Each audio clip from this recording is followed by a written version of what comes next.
जहां बिहार चुनाव में एनडीए की जीत पर पंजाब बीजेपी के वाइस प्रेसिडेंट सुभाष शर्मा ने जश्न मनाया और कहा कि जनता ने जंगल राज को नकारा है। साथ ही उन्होंने प्रधानमंत्री नरेंद्र मोदी और मुख्यमंत्री नीतीश कुमार की जोड़ी को प्रचंड बहुमत मिलने पर भी आभार व्यक्त किया। हालांकि उन्होंने पंजाब के तरनतारन उपचुनाव में बीजेपी की हार की जल्द समीक्षा करने की बात कही। बीजेपी कार्यालयों में इस वक्त जश्न का माहौल है। एनडीए की तरफ से महागठबंधन को बिहार विधानसभा चुनाव में करारी शिकस्त दी गई है और इस वक्त मेरी मौजूदगी चंडीगढ़ स्थित पंजाब बीजेपी मुख्यालय के बाहर है और यहां पर बीजेपी नेता कार्यकर्ताओं की तरफ से जश्न मनाया जा रहा है और मेरे साथ मौजूद है पंजाब बीजेपी के वाइस प्रेसिडेंट सुभाष शर्मा जी। सबसे पहले बहुत सारी शुभकामनाएं। Thank you. जिस तरीके से महागठबंधन को एक करारी शिकस्त दी है, अगर हम बात करें महागठबंधन की, वोटर अधिकार यात्रा भी निकाली गई थी, निशाने पर थे प्रधानमंत्री नरेंद्र मोदी। क्या लगता है इस जीत का श्रेय किसको जाता है? देखो, ये महाठगबंधन था और महाठगबंधन ने बिहार के लोगों को ठगने के लिए कई तरह के झूठ बोले, गुमराह किया, वोट चोरी का मुद्दा उठाया। लोगों ने इनकी झूठ की दुकान बंद कर दी है।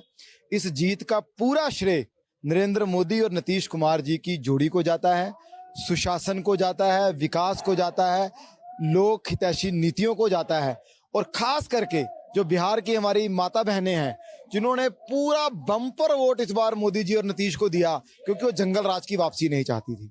जिस प्रकार की भाषा बोली जा रही थी, जिस प्रकार से वहां लोगों को लग रहा था कि ये वापस आ गए तो फिर से वो अपहरण का इंडस्ट्री शुरू हो जाएगा, तो लोगों ने सुशासन को चुना, विकास को चुना, लोगों ने जंगल राज और झूठ को नकार दिया है। 2020 के चुनाव की अगर बात करें, उससे ज्यादा सीटें इस बार बीजेपी ने ली है और अभी भी रुझान देखें तो सबसे बड़ी पार्टी बनकर उभरी है।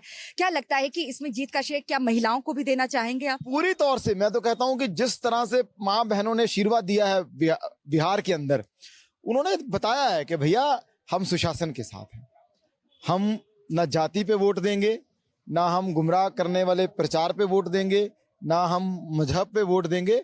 हम सबका वोट सुशासन के लिए है और सुशासन की जब बात आती है तो मोदी और नीतीश कुमार की जोड़ी का कोई मुकाबला नहीं। तमाम बड़े जो विपक्षी नेता हैं वो सवाल खड़े कर रहे हैं एसआईआर पर। उनका कहना है इस वजह से बीजेपी जीती है, इसमें भी घोटाला। जितनी जल्दी ये बात समझ लेंगे कि झूठ के आधार पर राजनीति नहीं हो सकती। राहुल गांधी एक स्टेट के बाद दूसरी स्टेट के बाद तीसरी स्टेट एक ही तरह का झूठ बोल के प्रचार कर रहे हैं। वही हरियाणा में किया, वही महाराष्ट्र में किया, वही बिहार में किया, तीनों जगह नतीजा सेम है। जब तक वो नहीं सुधरेंगे तब तक कांग्रेस के दिन नहीं फिरेंगे। आखिरी सवाल है सर, क्योंकि देश के अनेक राज्यों के नाम आप भी गिनवा रहे हैं, वहां पर बीजेपी बहुत ही बढ़िया प्रदर्शन लगातार अनेकों सालों में करती आ रही है। पंजाब में ऐसी क्या कमी रह गई कि तरनतारन विधानसभा चुनाव में भी आप लोग हार गए?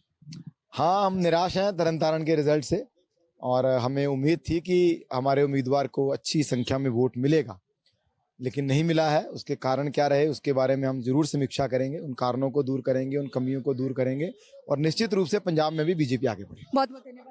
तो सुभाष शर्मा जी को आपने सुना, जो कि पंजाब बीजेपी के वाइस प्रेसिडेंट है। तरनतारन विधानसभा उपचुनाव में बीजेपी की हार जरूर हुई है, लेकिन बिहार विधानसभा चुनाव में जिस तरीके से एनडीए ने जीत हासिल की है और यही वजह है कि इसको लेकर बीजेपी कार्यालय में इस वक्त जश्न का माहौल है। कैमरामैन सूरज के साथ नेटवर्क 10 के लिए चंडीगढ़ से ईशा ठाकुर।